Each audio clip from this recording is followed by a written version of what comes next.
Tá sem som, Neme. Mutado. Ok. Então, boa noite a todos. Uma ótima noite para você, César. Muito Valeu, obrigado por Marco. ter vindo aqui,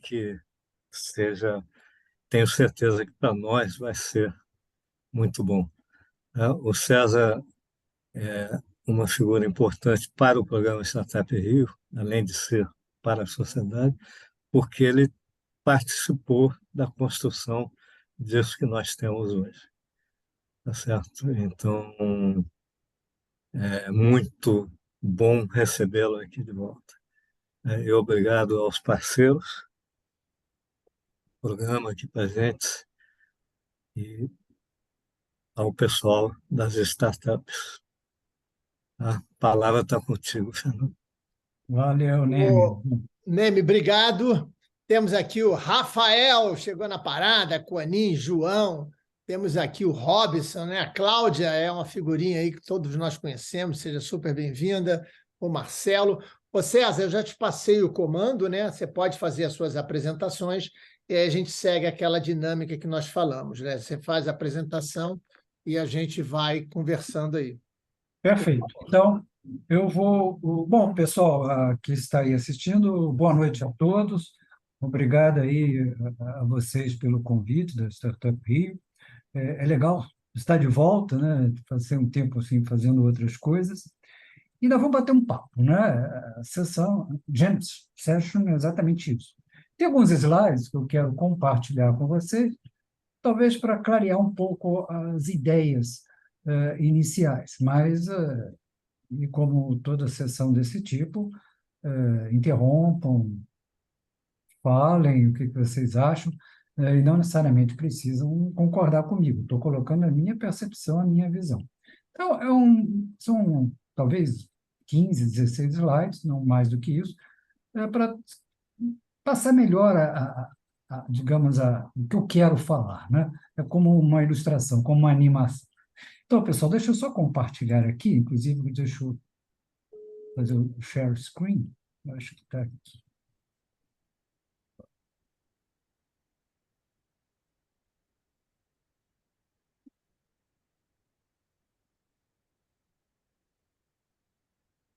Espera aí, acho que eu vou ver isso aqui. Pronto. Deixa eu compartilhar. Vê se está aparecendo já em full screen. Apareceu aqui, ó. Full screen? Generativo AI chat. Isso. Que às vezes o Zoom dá alguns probleminhas de aparecer em full screen. Bom, pessoal, o bate-papo é falar um pouco sobre essa coisa tão badalada, né? Que é a IA generativa, e principalmente o ChatGPT. Eu vou aportuguesar, vou abrasileirar, falar em ChatGPT mais facilmente. Bom, antes de mais nada, uma rápida apresentação, né? Quem sou eu? Tem aí algumas décadas de atividade profissional, a maior parte no ambiente corporativo. Fui um dos sócios da PwC, depois, quando a divisão de consultoria foi adquirida pela IBM em 2002, olha lá, mais de 20 anos atrás, fiquei como diretor de novas tecnologias e tinha o título legal de Chief Evangelist. Falava do que acontecia no centro de inovação para os clientes aqui no Brasil. Quando eu saí do mundo corporativo, lá para 2014, se não me engano, nós estamos falando aí de 9 anos já, eu acabei ficando num ecossistema que é bem interessante. Na academia, uns MBAs e cursos para executivos, como na Dom Cabral, tem alguns cursos de ciência de dados na PUC, do Rio Grande do Sul, estou no conselho de algumas empresas e também interagindo muito com startups. Tive, durante algum tempo, uma participação numa Venture Builder e tenho colaborado com programas como da FINEP, da Embrap e assim por diante. E, durante um tempo, eu estive envolvido numa startup de Data Science, a Literacy, depois eu vendi para os sócios e saí da operação, que era mais uma empresa de consultoria.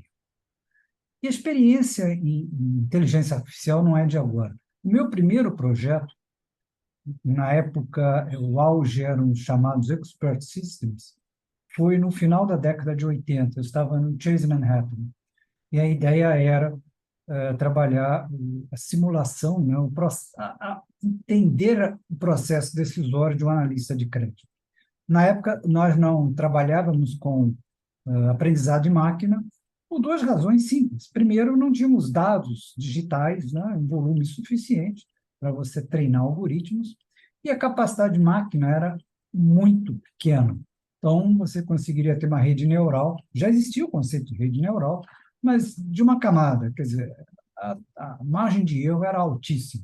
Então, a solução era o que nós chamávamos de programação simbólica, esse chamado expert systems, onde você tinha as regras, digamos, o que o analista de crédito tem que cumprir, e você tinha o motor de inferência, que era a lógica que ele cumpria. Então, você tinha que entender o processo decisório dele, simular isso, muitas vezes em linha de código mesmo, em programação Lisp.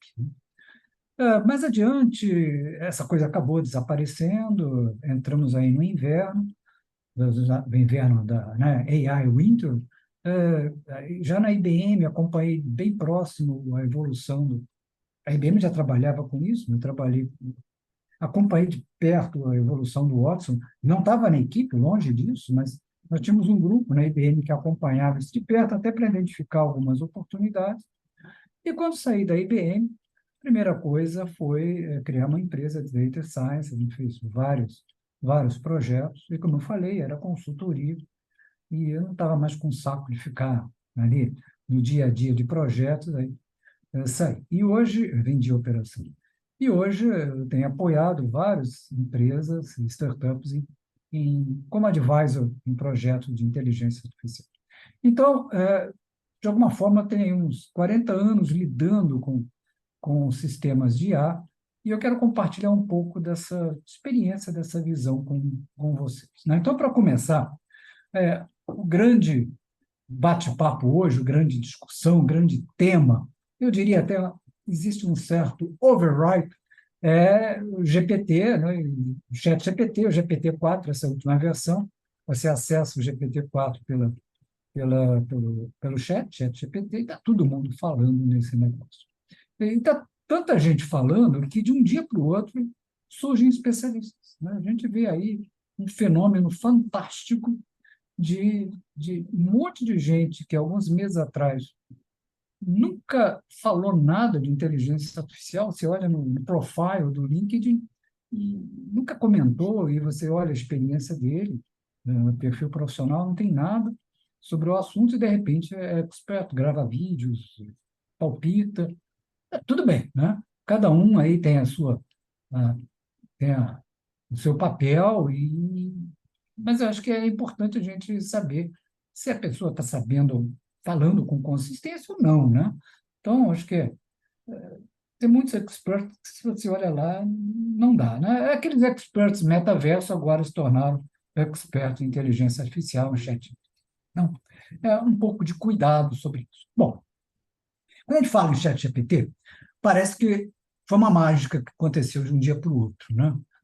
Por quê? Porque, embora a evolução da inteligência artificial tenha já décadas, o termo apareceu em 1956, quando cientistas, pesquisadores se reuniram numa universidade americana e acreditavam que, talvez, no máximo 2 décadas, você conseguiria colocar em computadores o próprio cérebro humano, né? O processo do cérebro humano. Isso em 1956, né? As máquinas tinham 4K de memória, mas havia essa visão, ainda está muito longe de se materializar. Mais adiante apareceram os princípios de aprendizado de máquina. O primeiro paper sobre esse assunto apareceu em 1959, e eu diria que em 2010, assim, começou-se a ter mais capacidade computacional, e aí deu condições para escrevermos algoritmos mais sofisticados de aprendizado de máquina, que é o deep learning, né? As redes neurais. Mas, então, é um conceito que vem evoluindo, várias coisas aconteceram.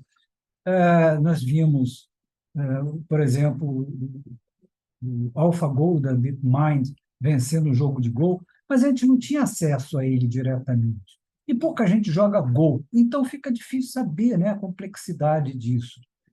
Depois o AlphaFold da DeepMind também, para citar esse exemplo, falando de dobramento de proteína, mas pouca gente trabalha com isso, então não dá para sentir a complexidade do negócio.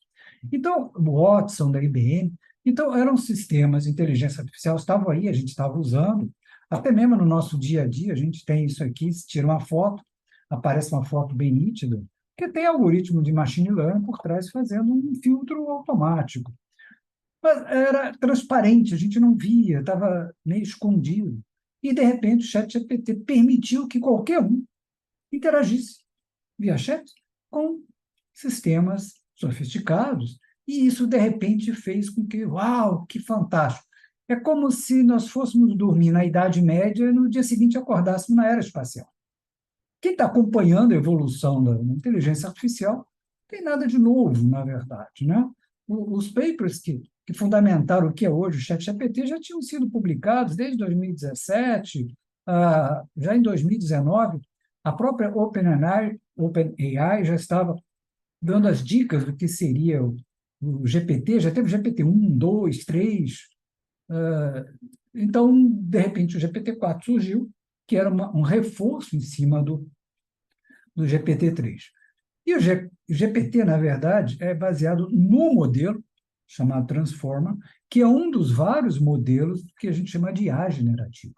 Você tem os autoencoders variacionais, você tem os GAN, né, como o AlphaGo, por exemplo, mas o ChatGPT permitiu que todo mundo tivesse acesso aos sistemas. Isso criou esse verdadeiro frenesi, e eu acho que é importante a gente desmistificar um pouquinho isso, né? Colocar nas suas devidas proporções. O paper que originou o que é Posso hoje... te fazer uma perguntinha? Claro, vamos embora. Porque, na verdade, quer dizer, você está falando de um conhecimento que vem sendo construído há muito tempo, né? Mas a diferença do ChatGPT foi a forma com que ele foi colocado, disponível. Uhum. Então, você não tem na história também nenhum produto, nenhum aplicativo, coisa assim, que em 2 meses tenha atingido 100 milhões de pessoas. Exatamente, exatamente. Só um comentário. Esse é um ponto interessante. Quer dizer, os outros sistemas que faziam essa interação tipo chat eram de uso interno. Por exemplo, antes do ChatGPT, baseado vou mostrar um pouquinho da evolução, tinha o GPT-3, que foi usado por pesquisadores, um grupo mais restrito, e mostrou as várias deficiências que o OpenAI falou, pô, não dá para colocar ele ao público, porque daí muita besteira, sai muita coisa absurda. Então, vamos usar novas técnicas, eu vou falar rapidinho delas, e vamos treinar o sistema para ficar mais ou menos sob controle, não sair coisas tão absurdas. Mas o conceito básico, né, da tecnologia já vem de longa data. Só que, como a gente não tinha acesso, a gente não conseguia perceber. Por exemplo, o ano passado, no início do ano passado, o Lambda do Google apareceu, mas uso interno. Aí, na mídia, surgiram alguns artigos do tipo engenheiro do Google fala que a máquina é senciente.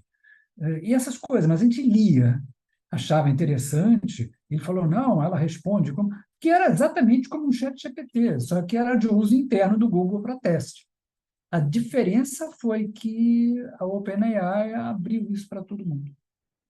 Mas essas coisas, de alguma forma, já existiam ali, e o uso interno de muita gente. A própria OpenAI tinha o GPT-3 usado internamente.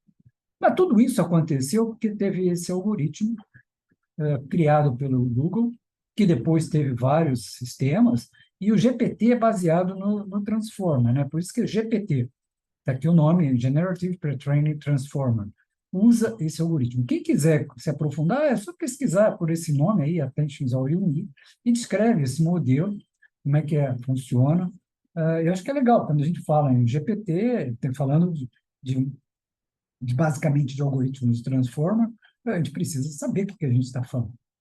E vários, o primeiro, inclusive, foi o BERT, do próprio Google, e vários outros foram criados em cima disso. E o GPT-4, que é hoje ah, acessado via o ChatGPT, ele é baseado em duas coisas. Primeiro, volumes cada vez maiores de dados. Isso cria... São modelos matemáticos que criam correlação entre as palavras e conseguem construir frases bastante consistentes. Então, construiu-se máquinas, algoritmos, né? Máquinas, que eu falo máquina, são softwares que permitem, né, ler bilhões, bilhões, bilhões de informações e faz a correlação disso. E você, no chamado token, é onde você junta, digamos, conjunto de palavras, e quando ele fala attention is all you need, é porque você tem uma palavra e as palavras gravitam em torno dela de acordo com a atenção, ou seja, de acordo com a relação dela com aquela palavra diante, né, milhões e milhões de frases e textos absorvidos da web. Então, por isso, determinadas frases fazem muito sentido. Então, o volume foi uma das variáveis, mas o GPT-3 encontrou uma barreira, porque como o sistema não é inteligente, são modelos matemáticos, aquela frase faz sentido, ele não sabe o que ele está falando, né? Mas, probabilisticamente, aquela palavra seguindo aquela pequena frase seguindo de outra frase, por exemplo, vamos imaginar espaçonave, espaço, pô, claro, uma espaçonave debaixo d'água. Então, palavras que fazem lógica, né? Mas viu-se que saía muita besteira, porque não tem limites. Então, a técnica que a OpenAI usou, inclusive, em 2019 já estava publicado vários artigos sobre isso, é a técnica de RLHF, Reinforcement Learning by Human Feedback. O que eles fizeram? César, Oi. deixa eu só fazer uma pergunta aqui, uma curiosidade, né? Claro. Quando você fala com muita propriedade, né? Você fica louco, né? Poxa, eu quero apresentar uma trajetória de 1983 até hoje, né? 40 anos aí vivência nesse negócio. Isso é maravilhoso. Depois você colocou, poxa, isso aí que a gente fala do chat GPT é uma coisa que nós dominamos há muito tempo. 2017 saiu o Paper 1, saiu o Paper 2, aí a gente sabe aonde está o erro ou não. Aí eu te pergunto, dentro de um universo, dentro de uma proporção, a gente estaria falando de que grupo de pessoas? Seriam os desenvolvedores? Seriam os cientistas de dados que têm pós-doutorado? Quem são essas pessoas, né, que estão nesse universo lá no alto, que pode falar, né, como você pode dizer, olha, mas isso aí a gente vê erro, né? A gente está falando de que número de pessoas? Quem são? É um número pequeno, realmente, né? Porque falar tem muita gente, digamos, projetar um sistema usando essas tecnologias já tem um grupo menor.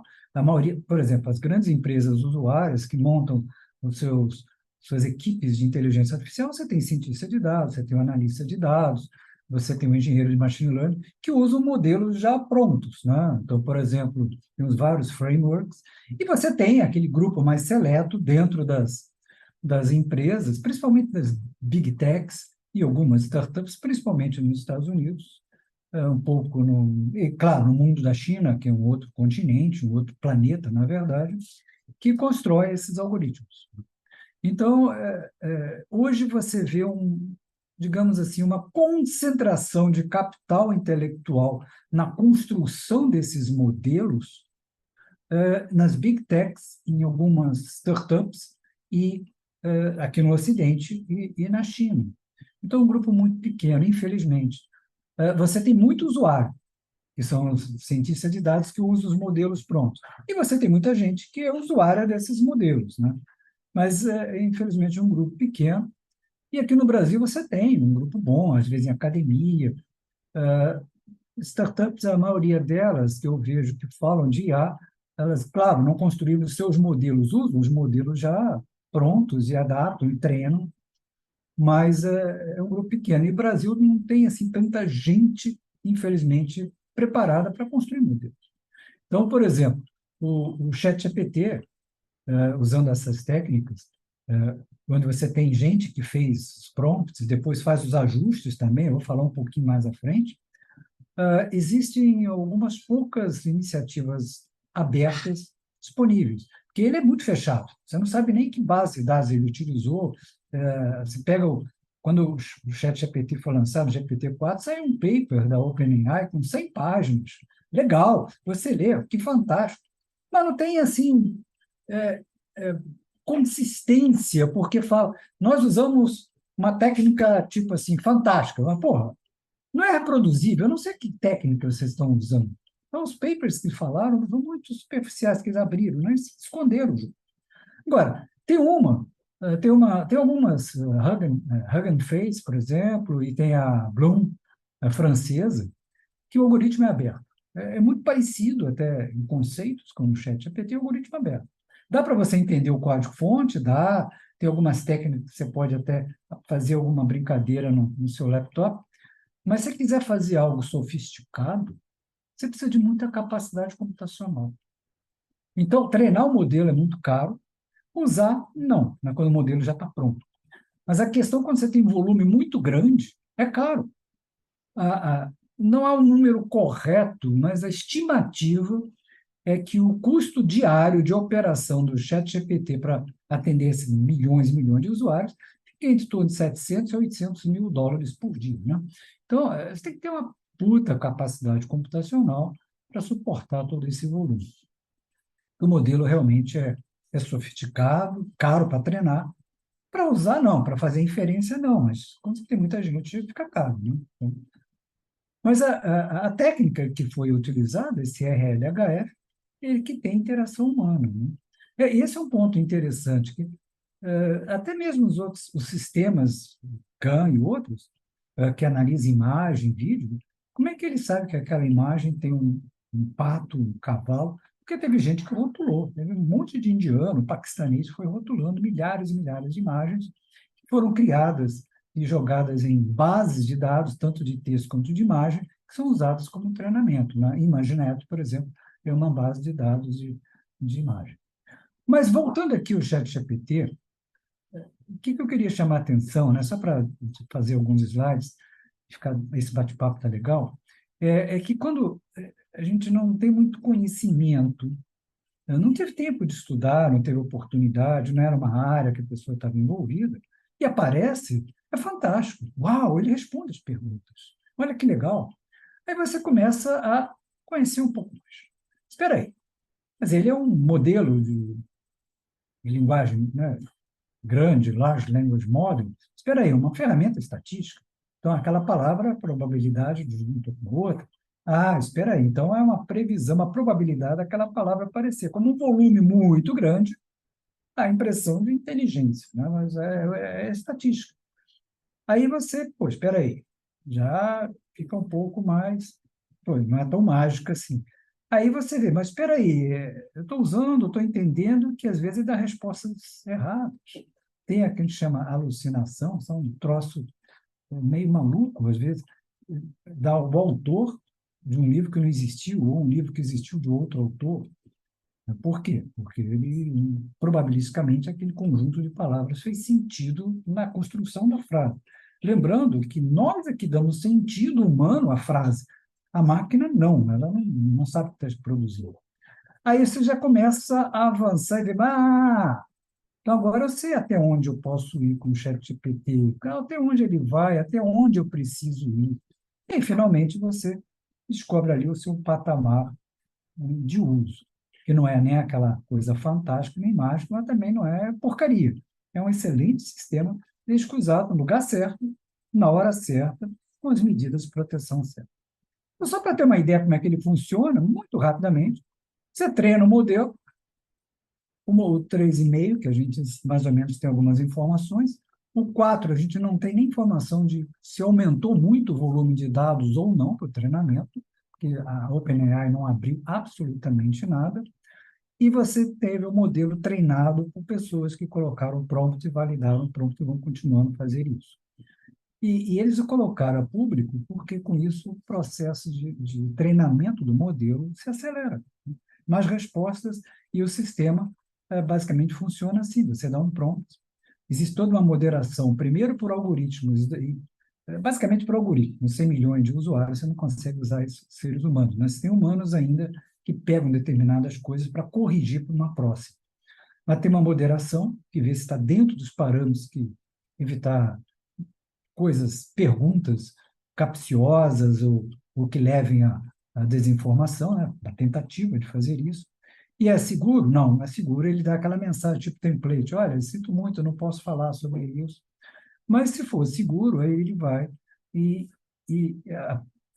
digamos, aciona o modelo. O modelo funcionando, dando a resposta, novamente passa pelos filtros, também algoritmos de salvaguarda, ver se a resposta está dentro dos critérios digamos, de possíveis de saída. Você não está violando nenhuma regra que a OpenAI tenha criado.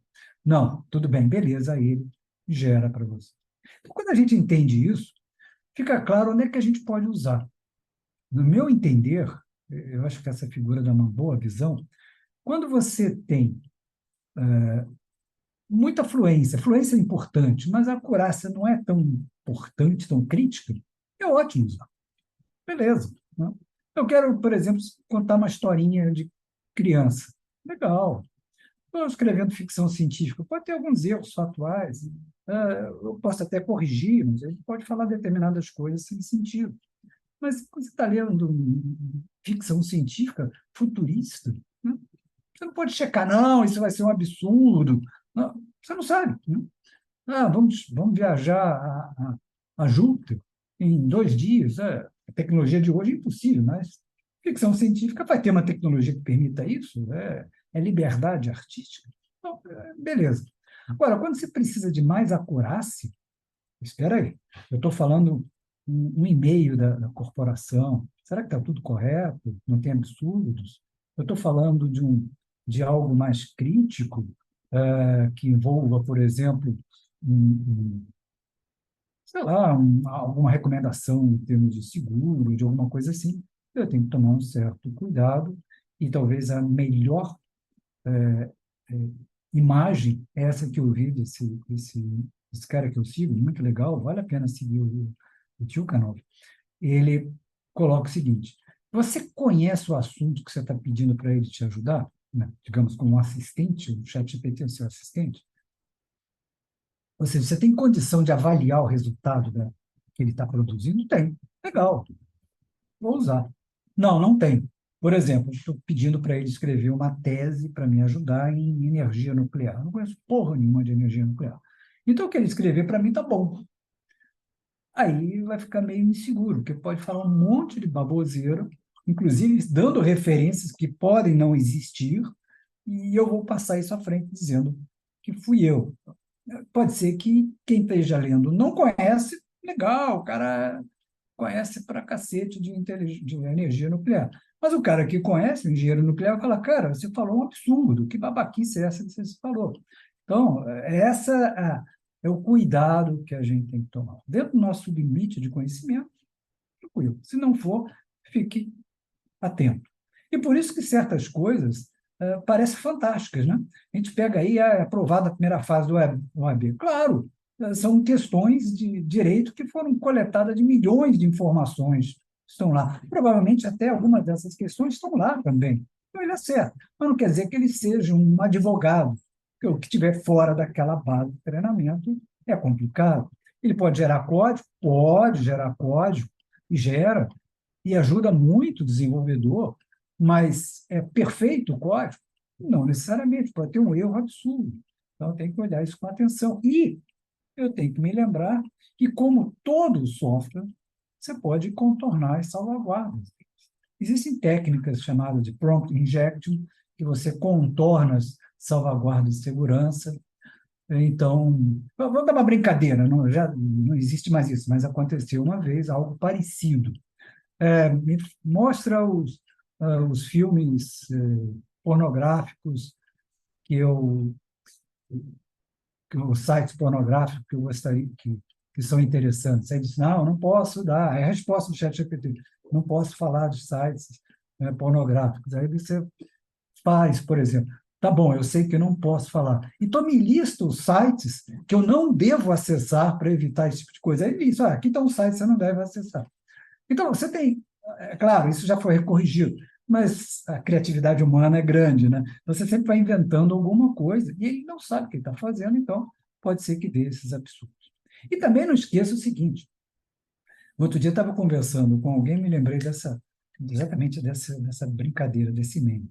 Não, eu vou agora usar o ChatGPT para mandar e-mails. Legal. Mas quem está recebendo e-mail, será que não vai usar o ChatGPT também? De repente está usando. Então, o seu ChatGPT, estou falando com o ChatGPT, né? O seu prompt está falando com outro prompt, quer dizer. Então, você não está se comunicando com ninguém, né? Máquina com máquina. Então, é essa coisa que às vezes a gente tem que entender, porque nós estamos ainda aprendendo, né? A É. curva de evolução tecnológica, eu acho que o Gartner foi muito feliz nisso. São duas curvas. A fase da emoção, essa primeira, né? Essa curva em formato de sino, é pura emoção. Eu não conheço porra nenhuma da tecnologia, eu fico fantástica do cacete. Eu acho que ela vai mudar o mundo.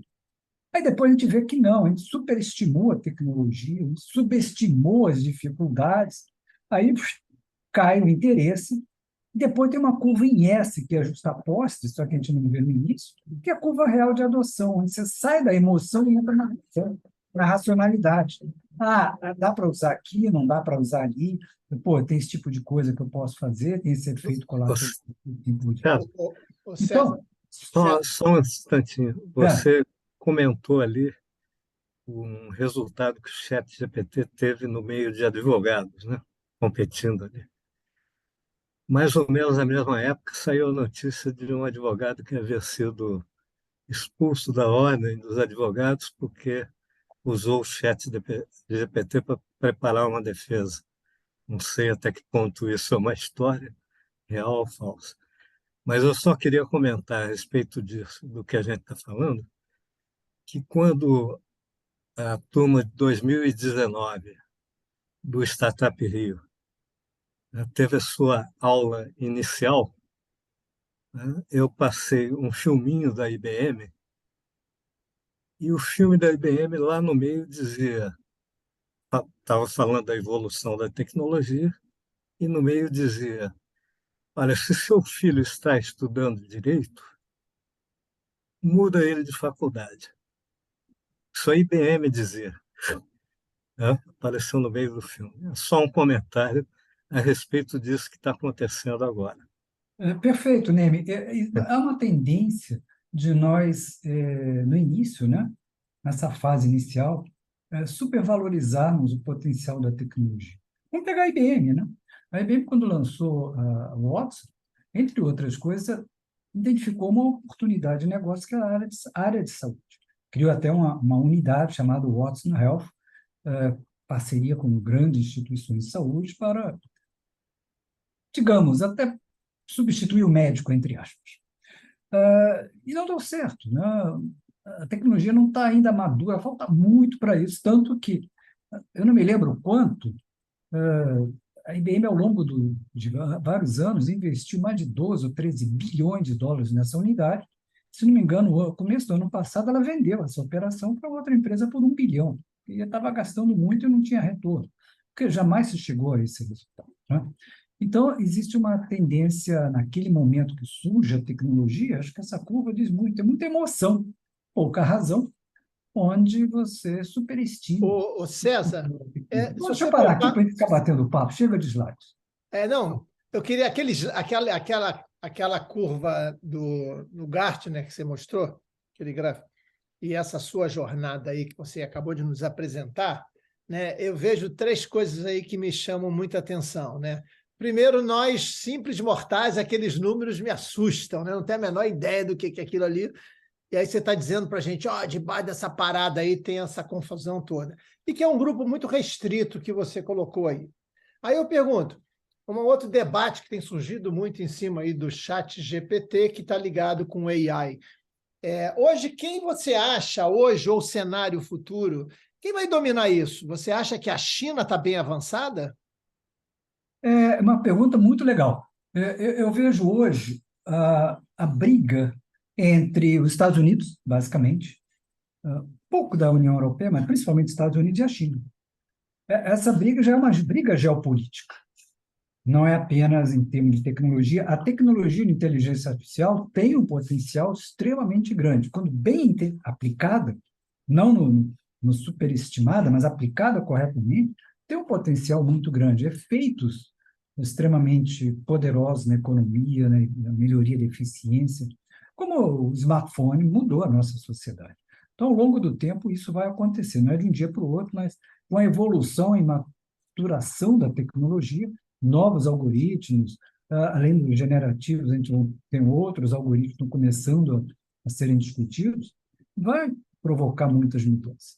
Então, esse posicionamento em termos de liderança está entre esses dois. Só que os modelos são diferentes. Nos Estados Unidos, o modelo está muito concentrado em algumas poucas empresas, Big Techs.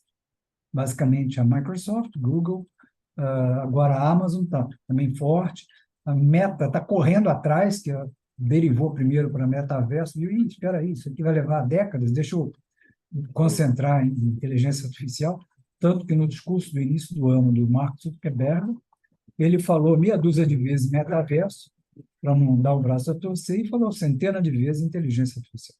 Então, mudou completamente o discurso. E algumas outras poucas startups. Mas o problema das startups é que elas podem usar as ferramentas, por exemplo, o ChatGPT via API, mas não consegue fazer um modelo desse porque o custo é altíssimo. Não dá. Então, eu fico concentrado nas Big Techs, que elas podem pagar salário e podem ter recurso, e tem recurso computacional por aqui. E a China, que é o modelo controlado pelo Estado. E aí controla, inclusive, as empresas de tecnologia, direciona, faz ajustes. A gente viu várias coisas acontecendo, né? O Jack Ma, da Alibaba, sumiu, depois reapareceu.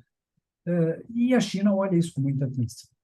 Então, eu acredito que eles têm modelos talvez tão sofisticados quanto, mas a gente não tem acesso. Então, a gente não sabe o que eles estão fazendo. Mas a disputa está entre esses dois, e esses dois têm modelos diferentes, um com muito Estado e outro na mão de poucas empresas.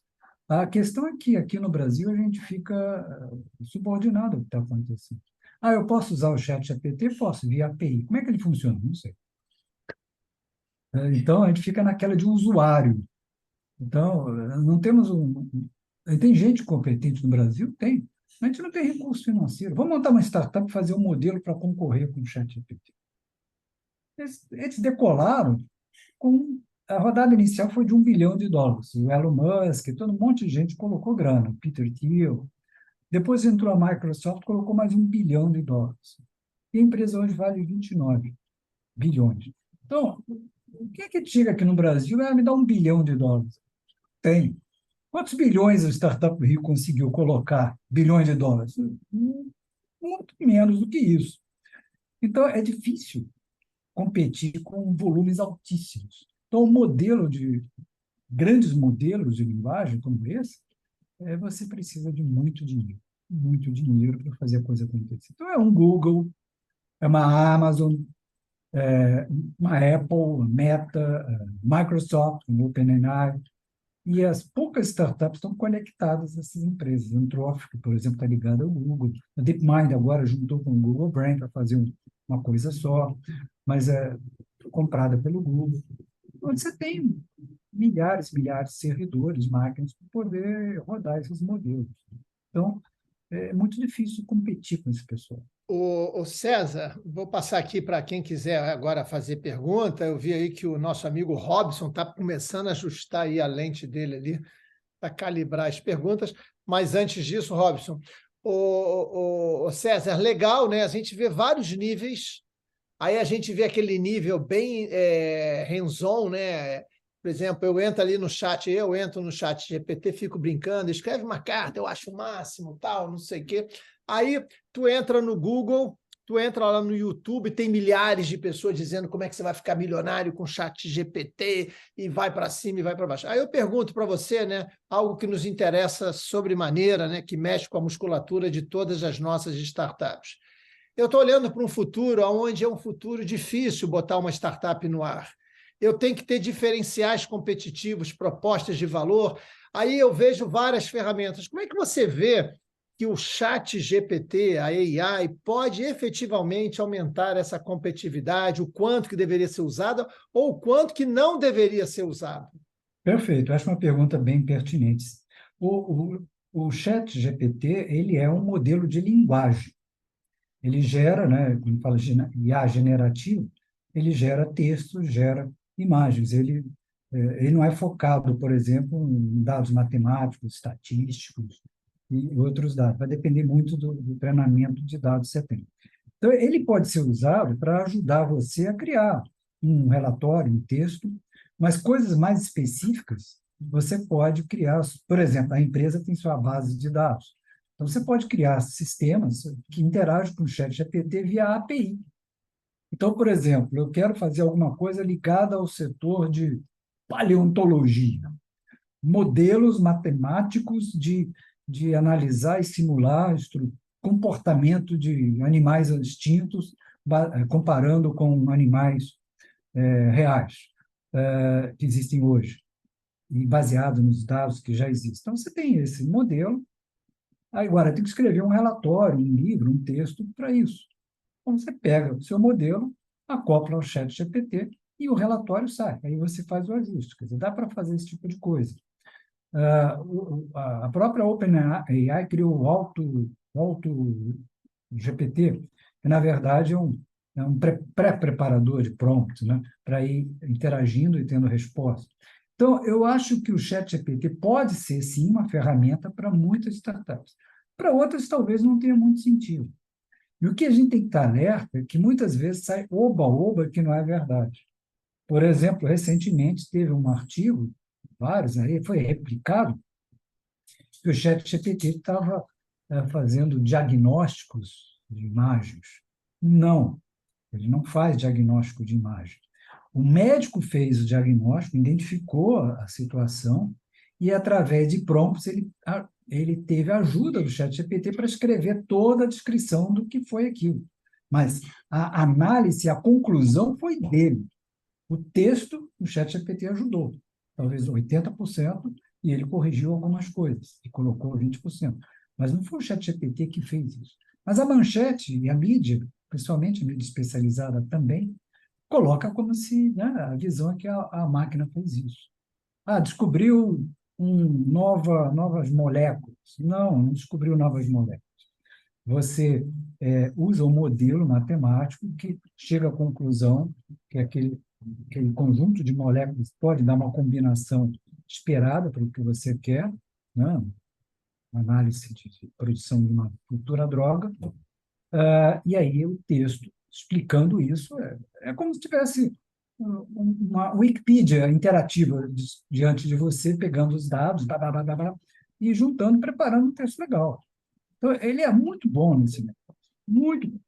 Agora, as coisas específicas, não, aí você tem que usar o seu sistema. E pode usar via API, se conectar com ele. Mas a IA pode ajudar a fazer diagnóstico a partir de imagem. Sim, IA tem, Né? já de longa data, né? Análise de Isso, imagem. Uma área que eu tenho atuado muito é exatamente na área de saúde. isso. Então, eu tenho um projeto, tem um NDA, não posso dizer exatamente, né, detalhes, mas do Hospital do Futuro, e a gente está trabalhando em cima de alguns modelos que vão ajudar, desde a triagem, né? Porque, por exemplo, vamos pegar a imagem, a gente falou de imagem,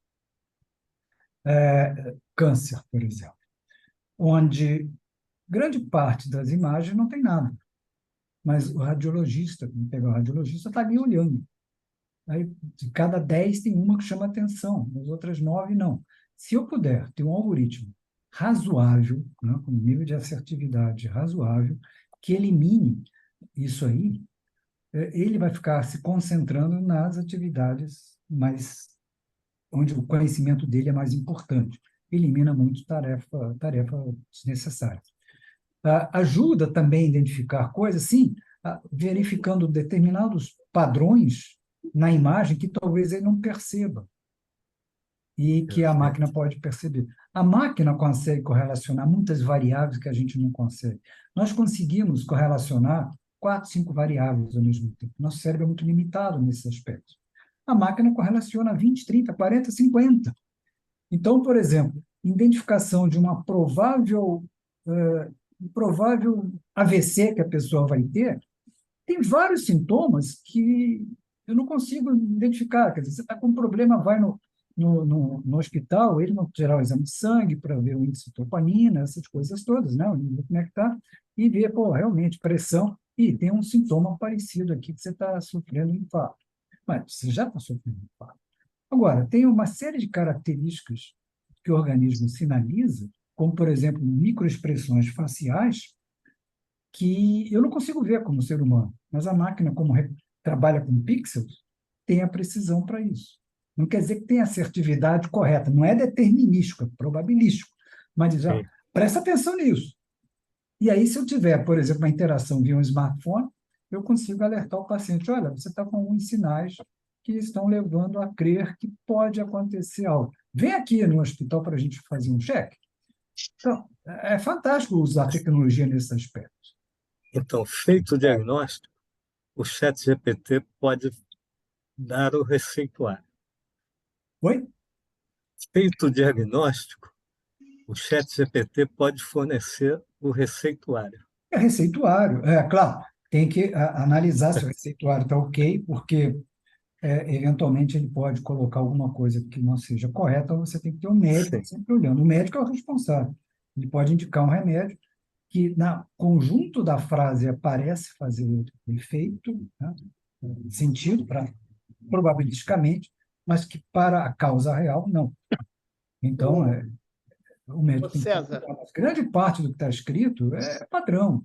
Você vai num exame, tem muita coisa ali, por exemplo, um exame de radiologia, o cara escreve um monte de coisas técnicas ali que você não entende. Então, a máquina pode pegar aquilo e traduzir de uma forma mais legível para você. Isso é muito legal, né? Os dados técnicos continuam lá. Eu posso verificar como médico, os dados técnicos estão lá, mas a interpretação daquilo eu consigo fazer através da máquina, através de um diálogo. Isso faria com que eu caminhasse para o que seria o ideal, que é uma medicina não só corretiva, como hoje a gente faz, mas uma medicina preventiva e até preditiva. Então, isso mudaria muito o modelo da saúde, faria com que as pessoas tivessem muito mais condição de César, sair da doença para a saúde.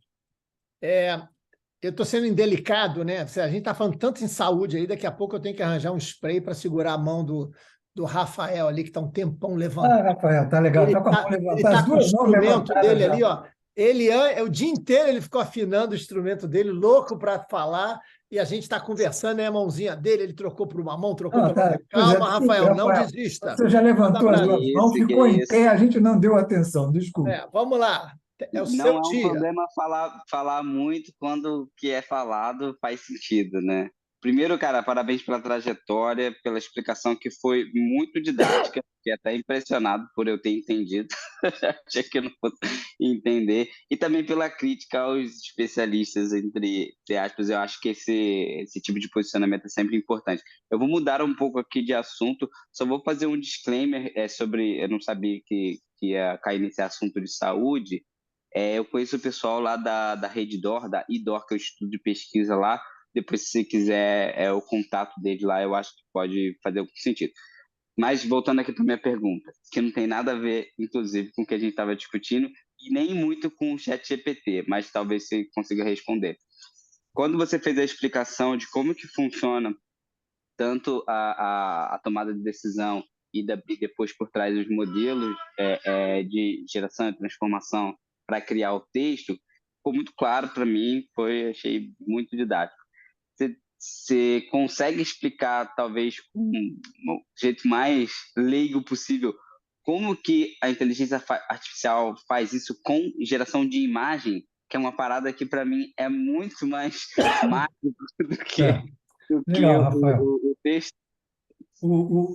Repara o seguinte, quando nós olhamos uma imagem, né, a gente vê uma foto, por exemplo, a gente tem uma visão contextual, a gente vê o contexto, né? Digamos, você está olhando para mim, com uma foto, está vendo biblioteca, alguma coisa assim, você pode intuir que eu estou, de repente, em casa, e tem uma biblioteca, ou no quarto, em algum local. né? Você consegue tirar algumas conclusões. A máquina não vê isso. A máquina, você trabalha com probabilidades, é modelo matemático, trabalha com números.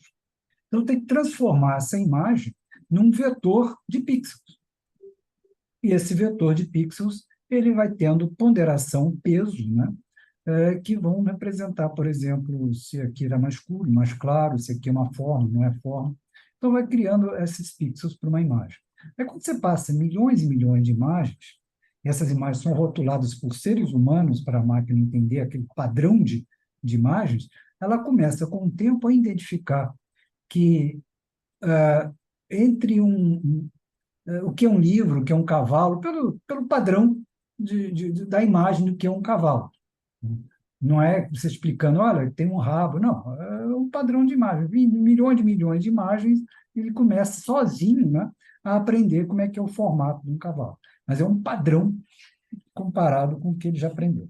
Então, é uma matriz, é um vetor, né, uma matriz. Imagina um grande Excel, onde cada pontinho é um pixel e tem uma ponderação. Isso aqui é uma imagem, a segunda imagem, e ele vai aprendendo a reconhecer padrões. Então, repare, o algoritmo de reconhecimento visual é reconhecimento de padrões.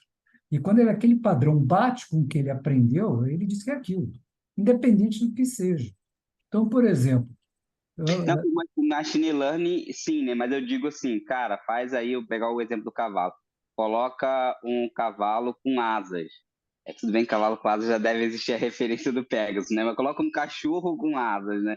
E como é que ele faz isso e faz bem, né? Esse que eu fiquei impressionado. Uma coisa é reconhecer padrões, do machine Isso. learning, e a generativa, que é um subconjunto do machine learning, é o generativo, né?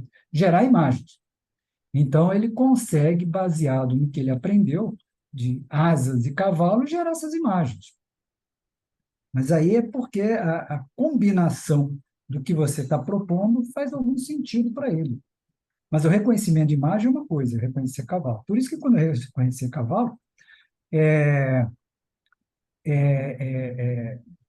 muitas vezes, quando você está no treinamento inicial do algoritmo, né, do modelo, ele tem muita dificuldade até a passar a ter um nível de assertividade. E tem certas coisas que não dá para ver.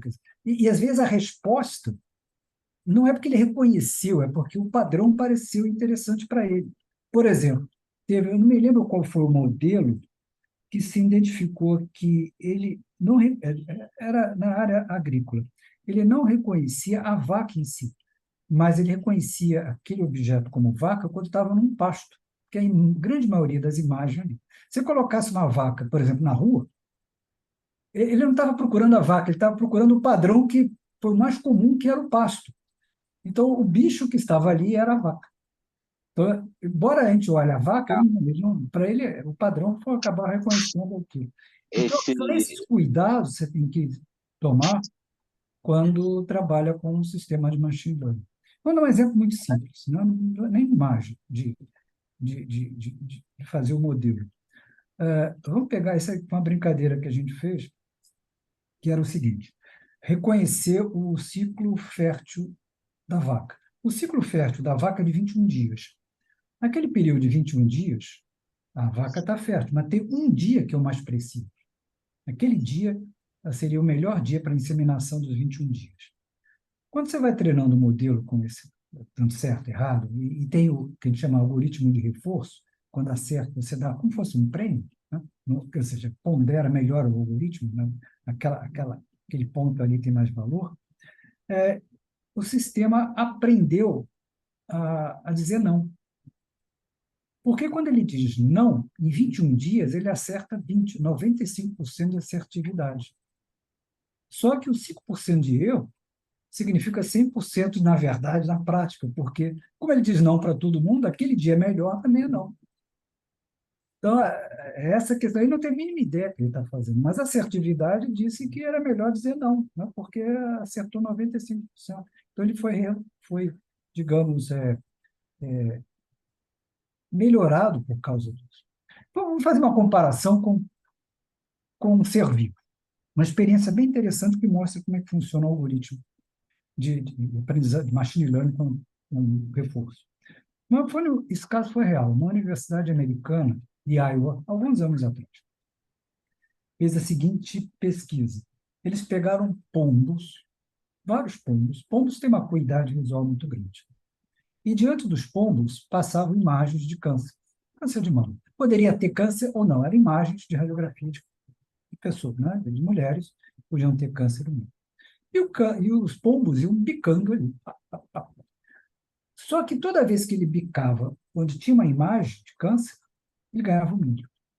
Com o tempo, o processo cognitivo dos pombos viu o seguinte: como todo ser vivo, o primeiro instinto é a sobrevivência, gastar energia quando tem recompensa. Então, toda vez que tinha uma mancha que caracterizava um câncer, ele bicava, que ganhava um milho. Quando não tinha, com o tempo ele aprendeu a não bicar, era gastar energia. Mas para quê? Vou bicar, não vou ganhar nada. Depois de alguns meses, os pombos passaram a ter uma assertividade melhor que os radiologistas. Ah, mas então eu não preciso mais de radiologista no hospital, põe um pombal e resolveu o problema. Hein, Não, César, eu ia te não tem a mínima perguntar. ideia do que ele está fazendo. Ele bicou uma coisa que, para ele, ganhava um milho, mas ele não sabe o que ele fez. O Eu ia algoritmo te é a mesma perguntar coisa, se ele não sabe o aqueles. que está fazendo. Hein, César, eu ia te perguntar se aqueles pombos lá na Cinelândia servem. Se você treinar ele através de algoritmo de reforço, pô, eles vão aprender a fazer Agora, qualquer o coisa. César, é interessante, né, que a nossa conversa roda sobre inteligência artificial e a gente acaba voltando sempre para a saúde, né? Assim, a questão da saúde hoje, né, é um grande investimento na área de inovação. Eu É. sou de famílias de médico, eu sou casado com uma médica, meu filho faz medicina na Universidade Federal. Uma coisa que eu reparo muito, e aí o que, né, é a grande resistência da classe médica, né? Ou seja, apesar das tecnologias estarem dadas, né, um mês antes da pandemia, o Conselho Nacional de Medicina proibia a telemedicina. Uhum, Você era penalizado pelos é. conselhos, né? Então você vê o que aconteceu depois. Agora a gente tem aí, né, as novas tecnologias. Eu tenho até uma senior tech que a gente está investindo, que está usando inteligência artificial para ajudar no diagnóstico. Eles pegam os dados de os dados de novas teses, enfim, quer ajudar o médico, é mais uma ferramenta, né? Quando eu converso com a classe médica, os caras não querem saber. Né? Aí É. você tenta conversar com eles, 90% não tem LinkedIn, não está ligado com isso. Né? Então, eu te pergunto, como é que você vê esse cenário, né? Se a gente pensar nas health techs, e como você vê que elas podem avançar mais, se é que elas estão conseguindo avançar com tanta resistência assim, não sei lá É, fora, mas no Brasil. não, é verdade, né? Aqui no Brasil, eu tenho acompanhado até relativamente perto, não apenas para essas iniciativas que eu participo, mas também como advisor da ANB, Associação Médica Brasileira. E tem dois pontos que nós temos discutido bastante lá. É um grupo de médicos, né? Associação médica, mas é um grupo de inteligência artificial e médico digital. Então, é um grupo que tenta catequizar, evangelizar os médicos. E alguns desafios. Como é que forma um novo médico, um médico digital? Né? E como é que você recicla os médicos atuais? Talvez seja mais fácil formar os novos, mas a grande maioria dos médicos ainda vai ficar aí 20, 30 anos. E tem muita dificuldade de se atualizar. Eu vivenciei um caso real, alguns anos atrás, 2017. Eu fiz uma análise do meu DNA, mas muito específica. Era para ver a reação do meu organismo, do meu metabolismo, diante de alimentos e exercício. Me interessava nisso, era razoável o preço para fazer isso. Quando eu peguei isso, pô, legal, algumas coisas eu entendi, outras apareciam centenas de biomarcadores, eu falei, pô, eu não entendo porra nenhuma disso aí. Aí fui a médicos, né? Um ortomolecular, fui um endócrino, que eram os médicos que eu já, volta e meia, eu conversava com eles, até me consultava. Aí, a endócrino, por exemplo, bastante experiência, falou, pô, legal isso aqui, mas eu não sei lidar com isso. Porque quando ela fez a faculdade, se formou, era caríssimo uma análise de DNA, custava milhões. Agora, $200, $300. Menos, na época era $200, hoje já está bem menos, essa coisa específica. Então, é isso, né? Como é que você forma um médico para se atualizar? O cara não tem tempo, está super Quando vai a eventos, muitas vezes o evento é mais social que qualquer outra coisa, geralmente patrocinados pelas grandes laboratórios, que tem um viés, indiscutivelmente, pode até discutir de forma aberta tendências e pesquisas, mas tem um certo viés, é claro, né? Então fica muito difícil. Muitas vezes o médico acaba se reciclando, além dos eventos, com a visita do propagandista. Então, é uma dificuldade muito grande. Além disso, desse aspecto, começa a haver proliferação de aplicações. A última vez que a gente fez uma análise foi o ano passado, mundial, olhando aplicações, apps, né? Tanto somando a Google Play quanto a Apple Store, vendo só o mesmo, né? Quer dizer, se tivesse o mesmo nos dois, não, contava um só, mas caso aplicação única em qualquer das bibliotecas, deu 350 mil aplicativos. 350 mil apps focados na área de saúde. Provavelmente 99% deve ser porcaria, não tem validade, você não tem qualidade. Isso gera um certo desconforto. Eu vou indicar esse aplicativo para você olhar, eu não tenho confiança nesse resultado. Eu estou colocando meu nome, meu nome profissional. Então, essa proliferação também gerou uma questão. Então, o que eu aprendi, primeiro, é importantíssimo em qualquer startup ligada à saúde, você tem que ter médico, o seu diretor, o seu Chief Medical Officer. Se você não tiver médico falando com médico, você não gera confiança. Segundo aspecto, tem um processo de evangelização extremamente importante. Porque muitas vezes os próprios médicos não confiam na tecnologia, alguns com bastante razão, outros já sabem que às vezes os resultados não são 100% confiáveis. Por exemplo, nós fizemos análise de imagem em um hospital, deu uma assertividade muito boa. Quando você leva para o outro hospital, pega as imagens desse outro hospital, a assertividade cai. Porque às vezes a máquina é diferente, os protocolos, a luminosidade é diferente. E como o sistema reconhece padrões, ele não reconhecia mais os padrões. Então, você tem que retreinar ele com aqueles outros dados. Não é um aplicativo software as a service, você usa em qualquer lugar. Então, isso também tem um custo, principalmente quando você lida com os dados específicos de um hospital. Sai do Rio Grande do Sul, vai para o Nordeste ou para o Amazonas, são outros perfis, outros hábitos alimentares. Então, isso influencia o resultado. Então, também torna um custo mais elevado, até do crescimento na startup. Então, são desafios que existem, né, que tornam uma área que é extremamente carente, além de, se olhar o ecossistema de saúde, ele é conflituoso. O plano de saúde briga com o hospital, que briga com o médico. Então, é meio complicado o setor, mas é um setor com puta potencial, puta potencial. Eu acho que o outro setor com potencial, além de saúde, indiscutivelmente, a gente vê aí o setor financeiro, que tem muitas aplicações, e o setor de educação, que tem muito espaço também para ser explorado com César, inteligência artificial. Eu vou pedir, Rafa, se você puder compartilhar a avaliação, né, para a gente já começar a fazer a avaliação. César, é interessante, né, que o que a gente veio tocando aí nessa musicalidade foi o tempo todo, né, a questão do que é mito, do que é realidade, né? O Rafa fez aí uma consideração legal, que foi o fato de, poxa, você conseguiu explicar, né, e a gente conseguiu entender, mas a gente percebe, né, a distância do que é. Outra coisa que você colocou aí que eu achei muito interessante, me lembrou muito aquele modelo do Peter Diamond, da Singularity University, onde ele propõe aqueles 6 Ds, né? Os 6 Ds da inovação, né? O primeiro é a digitalização, e aí ele dá muita ênfase no segundo D, que é a decepção. Aí depois a tecnologia vem e você acha, puxa, aconteceu, por exemplo, com a impressora 3D, né? Isso não vai funcionar, e de repente, quando ela volta com uma força total, né? Você está dizendo aí com o metaverso foi aquele frisson, e de repente eu não consegui nem botar o pé numa sala de metaverso, fiquei tão frustrado e já passou a onda. Agora estamos aí no chat GPT, o AI, e está todo mundo aí Você ligado. pensa que passou a onda, né? Eu estou só O colocando aqui para futuro colocar. é O Neme é o nosso pensador, né? Ele puxa os problemas para o dia a dia. Legal, Neme.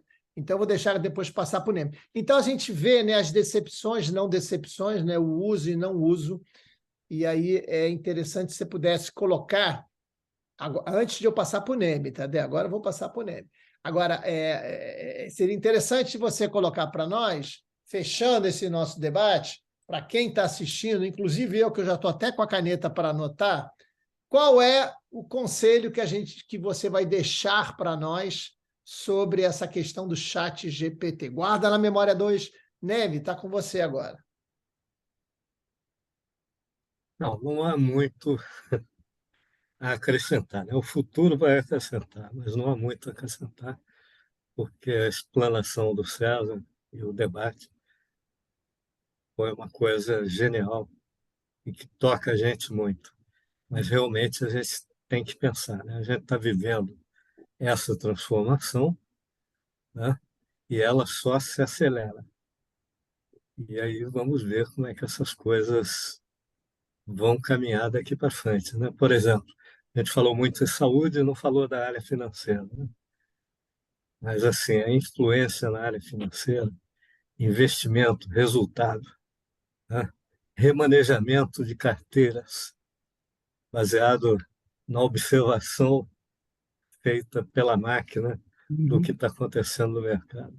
Tudo isso vai acontecer, né? E no instante que acontecer, como é que vão ficar as instituições financeiras que estão no mercado?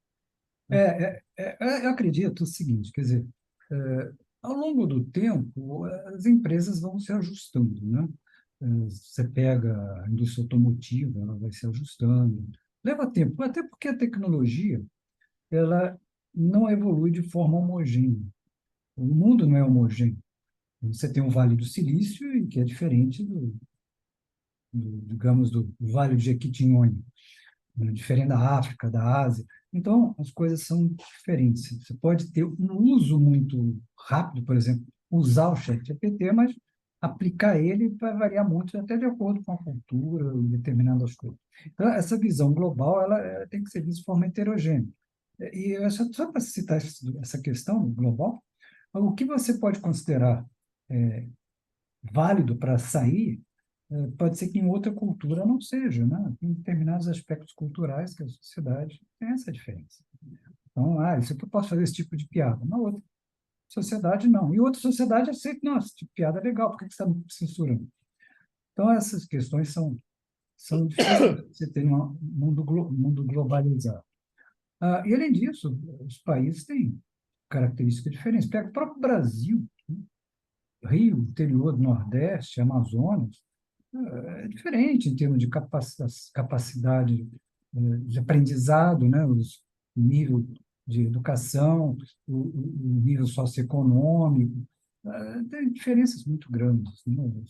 Em cidades que dependem de viver da prefeitura, pequenos municípios, e outras cidades você tem um polo de tecnologia fantástico, São Paulo, por exemplo, Rio de Janeiro, você tem universidade de ponta.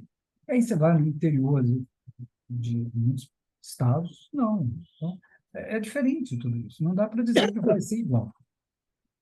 Então, nós temos aí, aqui no Brasil, acho que temos alguns setores que têm muito potencial. O setor agro pode melhorar muito com eficiência. Está melhorando muito, mas ainda tem muito mais a melhorar. Setor financeiro, claro, saúde, educação, são as coisas básicas da nossa sociedade. Se a gente usar a inteligência artificial para melhorar essas coisas básicas, eu acho que seria extremamente produtivo. Eu vejo a inteligência artificial como uma excelente ferramenta que, se usadas na hora certa, no momento certo, né, e no lugar certo, na aplicação certa, a gente vai ter bons resultados. Legal, César. E aquela pergunta que você falou, o que deixo para de Eu mensagem costumo dizer, ChatGPT. César, que cultura é tudo que fica quando você esquece o resto. O que deve ficar? Eu acho que um cuidado que a gente tem que ter com esse entusiasmo com a tecnologia, e muitas vezes a gente não presta atenção aos efeitos colaterais. Vamos pegar exemplo, redes sociais. No início era tirar foto, né? Você ia no restaurante, tirava foto, no isso, Facebook.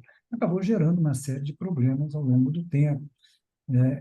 O Instagram e o TikTok influenciando pessoas bem jovens, né? Mais influenciáveis, e vivem num mundo muito, pelo menos uma parte da sociedade, num mundo muito isolado. Então, mudou-se o comportamento, né? Como o smartphone mudou o comportamento da gente. Então, um risco que se tem, né, potencial, é se você começa a usar ferramentas, o ChatGPT como um exemplo, mas muita coisa vem pela frente, né? Essa é a versão beta de qualquer coisa. Então, isso é um princípio, um primeiro passo. Mas vai aperfeiçoando e vai gerando cada vez mais texto, e esse texto é baseado no que ele aprendeu, e vai gerar esse texto nisso aí, pode ser que daqui a algum tempo, quando você treina novamente com dados, grande parte da web foi de conteúdo gerado pelo próprio ChatGPT. Então, você cria um círculo fechado. O ChatGPT gera dados, né, conteúdo que mais adiante vai servir de treinamento para ele mesmo. E assim sucessivamente. Depois de algum tempo, não tem gente no processo, só no início, os primeiros conteúdos. Então, pode ser um efeito colateral? Pode. Vai acontecer? Não sabemos. Então, tem muitas coisas que, como estamos numa fase incipiente de entusiasmo, e esse entusiasmo, esse frenesi, a gente não presta atenção nos efeitos colaterais, tem que tomar cuidado com determinados aspectos de ética, privacidade, proteção de direitos autorais, uma série de coisas que, às vezes, a gente fica tão entusiasmado que passa desapercebido. Isso são importantes, porque é o aspecto cultural. Por exemplo, você fala de aspecto cultural. O treinamento de ferramentas como o Midjourney, que gera imagens fantásticas, se você observar, a grande maioria das imagens são de caracteres de pessoas do hemisfério norte. Há pouco tempo saiu uma série de assim, imagens do tipo como é que eram os incas, os astecas, não sei o que, os vikings. Então, como fosse selfie, cada um, circulou aí pela web. Repara o perfil do pessoal. Não tem nenhum biotipo, digamos, nordestino, do Amazonas, da África. Eram pessoas muito focadas no hemisfério norte, ou caucasiano, ou ou afrodescendentes já típicos dos Estados Unidos, né? Então, porque a base de dados foi essa. Aí vamos supor que eu pego essa base de dados, essas imagens geradas, e jogo na web. Mais adiante, o Midjourney vai pegar mais imagens para ser treinado, retreinado. Vai pegar essas imagens, vai perpetuar isso. Aí vai ficar esse ciclo, né? Fica um ciclo aí fechado. Ô César, a gente vai estar fechando o nosso debate. Você ficou nos devendo apresentar os dois cachorrinhos. Eu vi que um momento ele deve ter passado para aí, mas não tem problema. Saíram para jantar agora. Eu vou passar agora para o Marcos Neme fazer o fechamento oficial. Legal. Bem, queria agradecer muitíssimo, né, a presença do César e a equipe que, desde o início, pensou que essa oportunidade seria muito valiosa para nós, e de fato é, né? Poder ouvir o César aqui, poder conversar com ele dessa forma. Então, muito obrigado, César, e obrigado a todos que estão aqui participando, e até a próxima. Valeu, pessoal. Um grande abraço a todos. Vou sair para jantar agora. Bom, Legal. todo esse debate eu coloco também no LinkedIn. Se quiser seguir, tem lá. Boa, vou te passar o link depois da gravação. Agora, só fechando então, né? Eu acho que o seu texto é maravilhoso. Eu vou compartilhar com todo mundo de novo. A Legal, gente obrigado. termina, né? Por favor, mais racionalidade e menos frenesi em relação ao chat GPT. Então, pessoal, obrigado. Foi ótimo, César. Obrigado aí, Rafael, todo mundo que esteve presente. E vamos espraiar isso através do nosso vídeo. Tchau, tchau.